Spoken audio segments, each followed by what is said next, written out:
এভাবে মুরগির রোস্ট রান্না করলে পোলাওয়ের সাথে কিন্তু আর কিছুই লাগবে না। এই রোস্ট রান্না করতে লাগবে না রোস্টের কোনো মশলা, বাসায় থাকা উপকরণ দিয়ে আমি এই রোস্ট রান্না করেছি।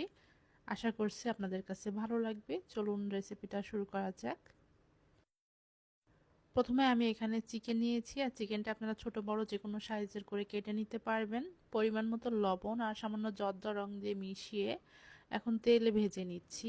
এপাশ ওপাশ মোট আমি 6 মিনিটের মতোই ভেজেছি, খুব কড়া করে ভেজে নেওয়ার দরকার নেই।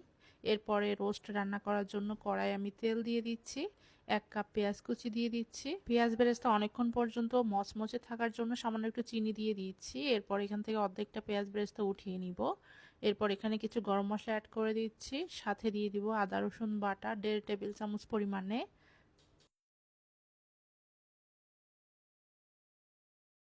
এরপর এখানে সাদা গোলমরিচের গুঁড়ো দিয়ে দিচ্ছি 1/2 চা চামচ পরিমাণে।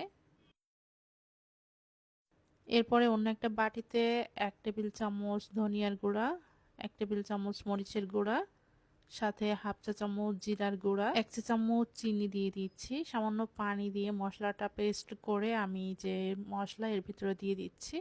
এরপর এখানে আমি 1/4 কাপ টক দই ফেটিয়ে নিয়েছি, সেটাও দিয়ে দিচ্ছি। এখন ভালো করে একটু পানি দিয়ে মশলাটা কষিয়ে নিব।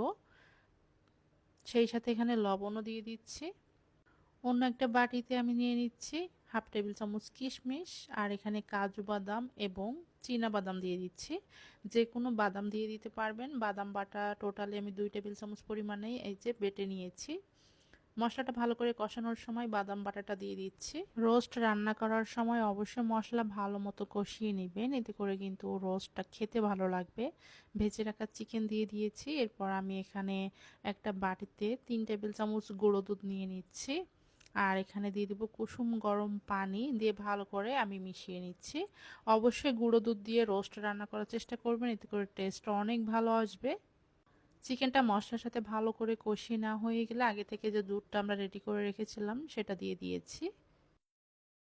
এরপরে ঢেকে আমি কিছুক্ষণ রেখে দিয়েছিলাম। ঝোলটা কিন্তু অনেকটাই কমে গেছে। এখন একটু ঘি দিয়েছি, উপর থেকে কাঁচামরিচ দিয়ে দিচ্ছি ফ্লেভারের জন্য, আর পেঁয়াজ বেরেস্তা দিয়ে নামিয়ে নিচ্ছি।